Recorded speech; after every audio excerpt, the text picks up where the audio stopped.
Y eut-il jamais si grand événement et a-t-on jamais ouï chose semblable? Fut-il jamais un peuple qui entende la voix de Dieu parlant du milieu du feu, comme tu l'as entendu, et qui soit demeuré vivant? Fut-il jamais un Dieu qui essaie de venir prendre à lui une nation au milieu d'une nation, par des épreuves, des signes, des miracles et des combats, à main forte et à bras étendus, avec des prodiges de terreur, comme l'a fait pour vous l'Éternel, votre Dieu, en Égypte et sous vos yeux? Tu as été rendu témoin de ces choses.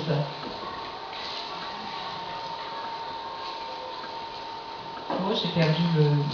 Afin que tu reconnaisses que l'Éternel est Dieu et qu'il n'y en a pas d'autre.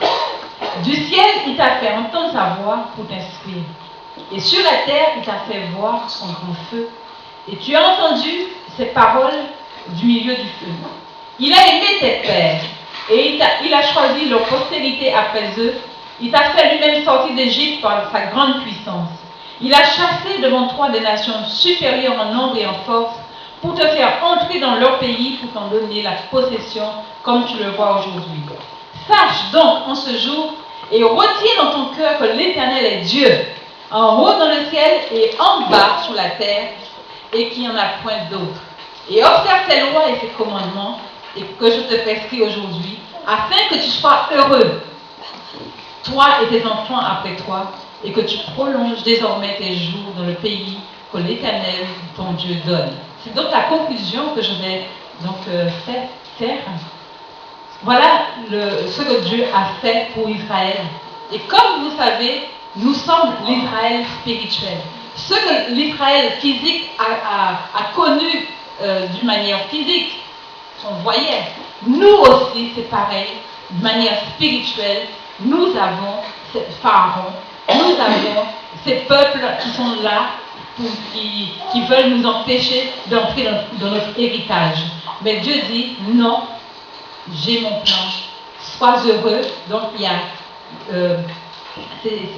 Dieu donne les recommandations.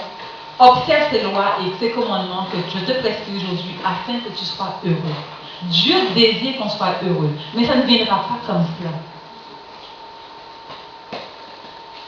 Toi et tes enfants après toi, et que tu prolonges désormais tes jours dans le pays que l'Éternel, ton Dieu, te donne.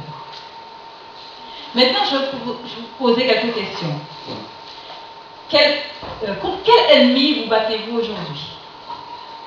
Ça, tout le monde répond. Alors, je vais vous donner quelques conseils. Premièrement, invitez Dieu à se placer entre vous et votre ennemi. Comme on a vu la colonne de feu, n'est-ce pas? La nuée. Deuxièmement, invitez-le à ouvrir les yeux de votre cœur afin que vous le reconnaissiez dans son œuvre. Éphésiens 1,18 dit qu'il illumine les yeux de votre cœur pour que vous sachiez quelle est l'espérance qui s'attache à son appel, quelle est la richesse de la gloire de son héritage qu'il réserve aux saints. Et troisièmement, comptez sur Jésus, il ne fait jamais, jamais, jamais défaut. Voilà. Que le Seigneur vous bénisse. Amen. Nous devons rester dans sa présence parce que dans sa présence, c'est bon. Amen.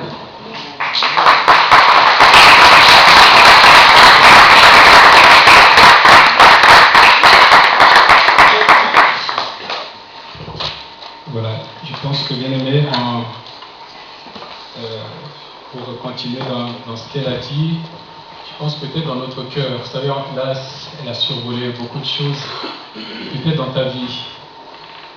Voudrais-tu invoquer Jésus aujourd'hui pour dire Jésus, je crois en toi, tu es fidèle, tu es vraiment fidèle. Jésus ne te décevra jamais. Jamais Jésus ne te décevra. Il est fidèle.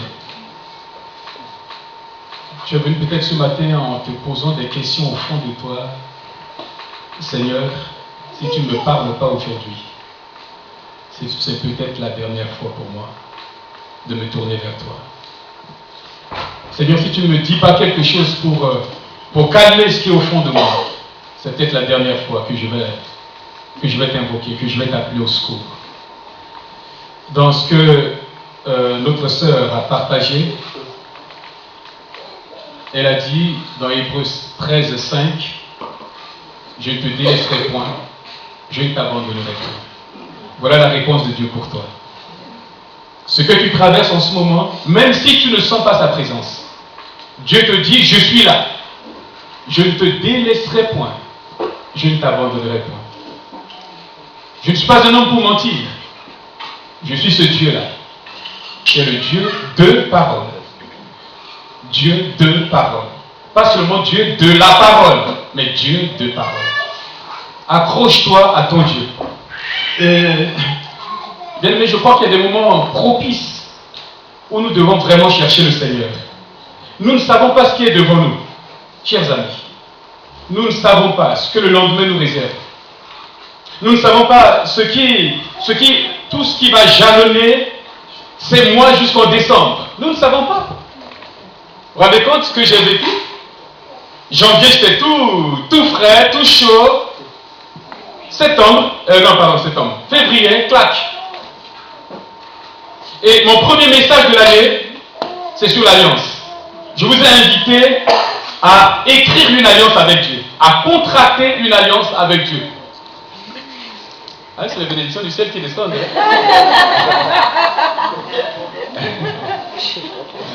Voilà, les frères compétents, ils voient déjà, vous savez, ils voient déjà tout de suite, ah, il y a quelque chose qui ne va pas. Hein.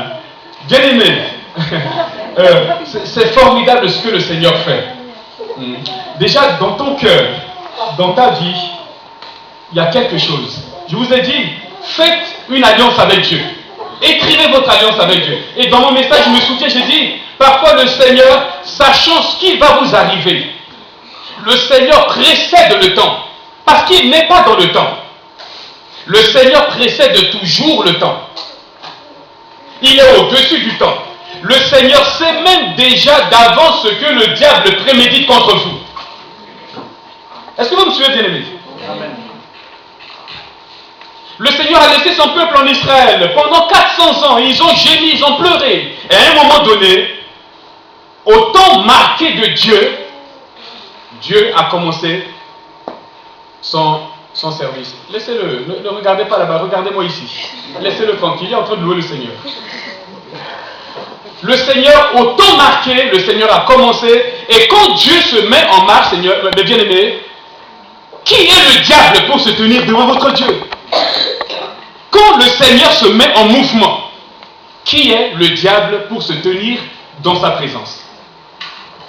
Et je vous avais dit, j'ai réitéré, j'ai renouvelé, je me suis remémoré les paroles d'alliance que j'avais faites avec mon Dieu et je les ai écrites.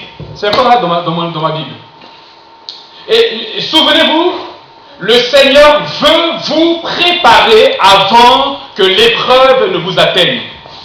Et si vous ne vous préparez pas, vous n'entendez pas sa voix pour vous préparer avant que l'épreuve vienne, quand l'épreuve vient et que vous allez maintenant vous débattre pour dire Seigneur, aide-moi, Seigneur, Seigneur.